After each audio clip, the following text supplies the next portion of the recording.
नमस्कार मित्रांनो, स्नेहित्स वर्ल्ड या यूट्यूब चॅनलमध्ये आपले सहर्ष स्वागत आहे। आज आहे शनिवार 18 मे। आज आमच्या लग्नाची 1 मंथ ॲनिव्हर्सरी आहे। तर कुठे फिरायला जायचं असा विचार करत आम्ही सिंहगड आणि खडकवासल्याला जायचे ठरवले। सकाळचे वाजलेले आहेत 5:15 आणि आपण निघालो आहोत खडकवासला आणि सिंहगड पाहायला। पुण्यापासून 30 किलोमीटर अंतरावर सिंहगड किल्ला वसलेला आहे। तर तुम्ही तुमच्या फॅमिली सोबत, फ्रेंड सोबत 1 डे ट्रिप किंवा ट्रेक दोन्हीही प्लॅन करू शकता। सिंहगडला जाताना वाटेतच आपल्याला खडकवासला डॅम लागतो। सकाळचे तिथले सुंदर दृश्य, शांतता पाहून अगदी आमचे मन प्रसन्न झाले।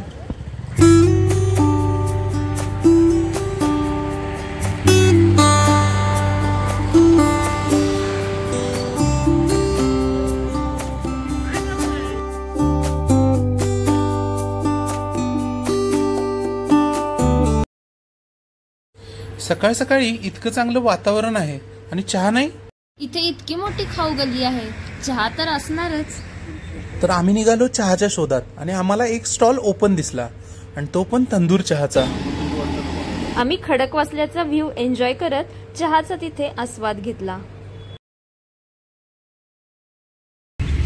चहा घेऊन आम्ही निघालो सिंहगड पाहायला। स्नेहल थोड्याच वेळापूर्वी बोलली की तुम्ही ट्रिप किंवा ट्रेक असं दोन्ही प्लॅन करू शकता। याचं कारण असं की तुम्ही फॅमिली सोबत जात आहात आणि तुम्हाला ट्रेकची सवय नसेल तर तुमची 2 व्हीलर किंवा 4 व्हीलर पूर्ण गडावर जाते, आणि तुम्हाला ट्रेक करायचा असेल तर हा 2 तासाचा बिगिनर टू इंटरमिडिएट लेवलचा ट्रेक आहे। जर तुम्ही कोणतेही व्हेकल घेऊन येत असाल तर इथे वन विभागाची एंट्री फी द्यावी लागते, जी की 2 व्हीलरसाठी 50 रुपये तर 4 व्हीलरसाठी 100 रुपये असे आहे। आणि आता आपण पोचलो आहे पार्किंग मध्ये। हेच जर तुम्ही पावसाळ्यात आला तर इथे तुम्हाला उभारायला सुद्धा जागा नसते। चला तर मग आपण पोचलो आहे आणि आपण आता सुरू करूयात गड पाहायला। तुम्ही घरून जरी खायला काही आणले नसेल तरी तुम्हाला इथे खायचे खूप सारे ऑप्शन्स अवेलेबल आहेत।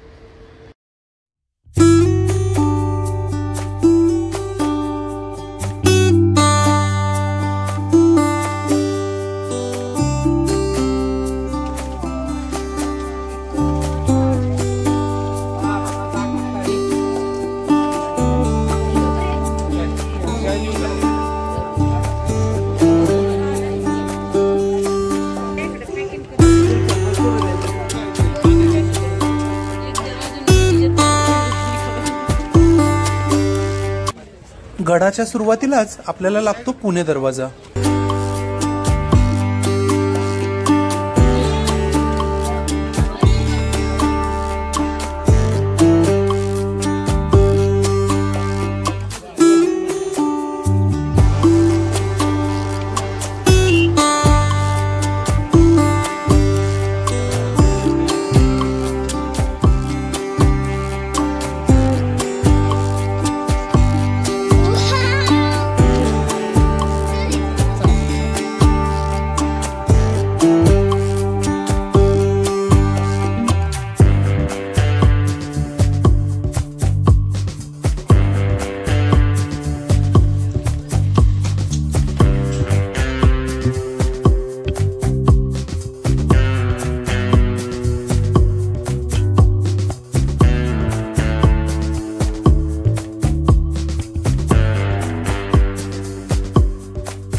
हे जे समोर दिसत आहे हे आहे दारुगोळ्याचे कोठार।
असेल.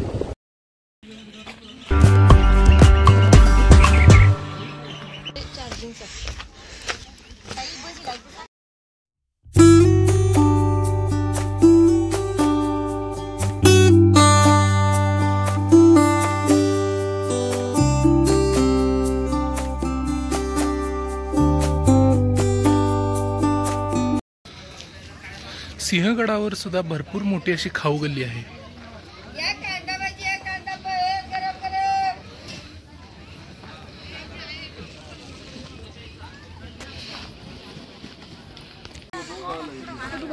येता नाही तुला काय काय आपल्याकडे सगळं मिळतात. थाळी आहे, भरीत, मटकी, पिठलं, राईस, पापड, भाकरी, पिठलं सगळं मिळतं. अच्छा चटणी, ठेचा, चालेल. दही येतात. चालेल येता नाही तू. बिस्लरी.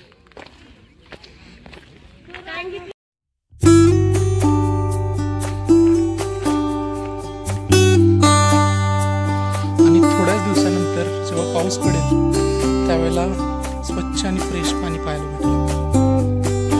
आज आहे शनिवार आणि आपल्याला शनिवारी मारुतीचं दर्शन झालेलं आहे.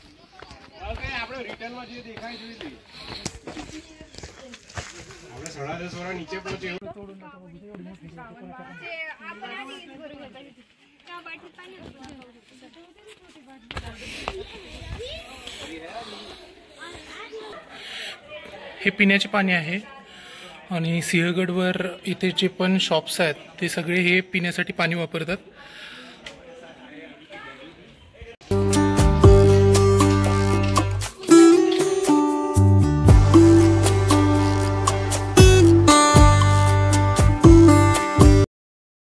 गडाच्या पश्चिमेस कल्याण दरवाजा आहे. कोंढाणापुरावरून पायथ्याच्या कल्याण गावातून आल्यास या दरवाजातून आपला प्रवेश होतो.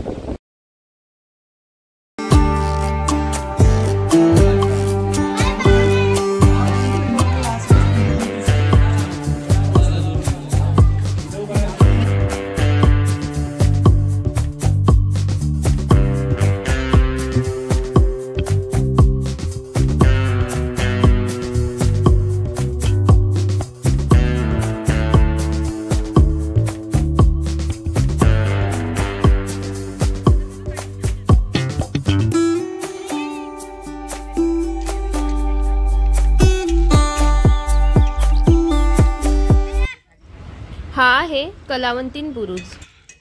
हा बाजूला दिसत आहे तो आहे खुला रंगमंच. इथे उदयभानाचे सर्व कार्यक्रम होत असे. आता आपण पाहणार आहे ती जागा जिथे तानाजी मालुसरेने आपला हात गमावला.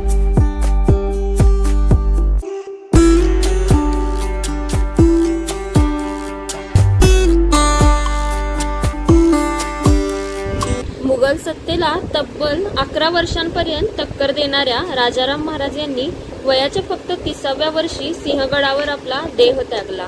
त्यांच्या स्मृतीसाठी राजस्थानी पद्धतीचे रंगीत घुबट असणारे एक स्मारक उभारण्यात आले आहे.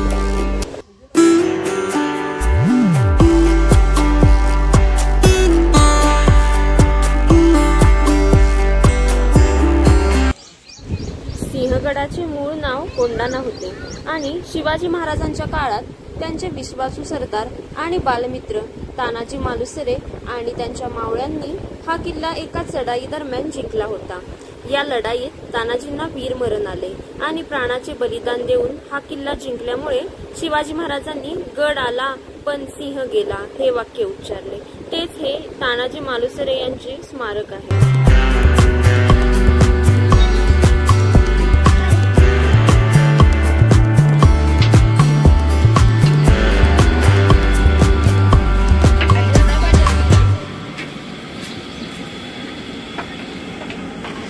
जेवणाची वेळ झालीच होती.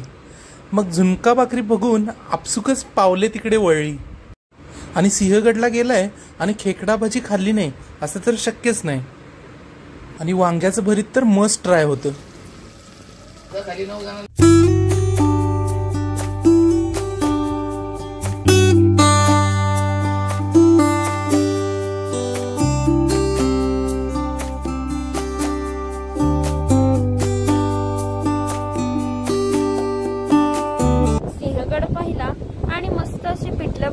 जेवणही झालं. आता आम्ही पुण्याच्या दिशेला निघणार आहोत.